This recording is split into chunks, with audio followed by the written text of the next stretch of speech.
Ask Mufti Tariq Masood. بسم اللہ الرحمن الرحیم۔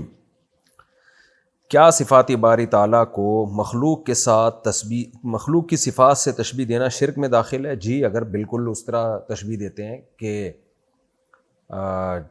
پتہ ہی نہیں چلتا یہ مخلوق کی بات ہو رہی ہے یا اللہ کی بات ہو رہی ہے تو شرک ہے۔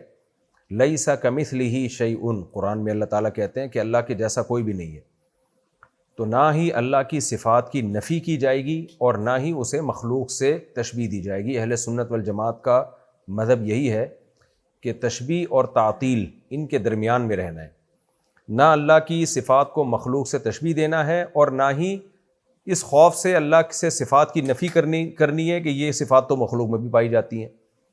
جیسے محبت کرنا اللہ کی ایک صفت ہے، اب کوئی کہ اللہ محبت ہی نہیں کرتا کیونکہ مخلوق محبت کرتی ہے تو اللہ بھی محبت، تو بھائی اللہ محبت کرتا ہے کما ہوا لائق بشانہ، اللہ غضبناک ہوتا ہے کما ہوا لائق بشانہ، جیسے کہ اس کی شان ہے۔ اللہ عرش پر ہے کما ہوا لائق بشانہ، تشبیہ نہیں دی جائے گی مخلوق سے، لیکن یوں کہا جائے گا اللہ عرش پر ہے، کیسے ہمیں نہیں پتہ، بھائی وہ اللہ ہی بہتر جانتا ہے۔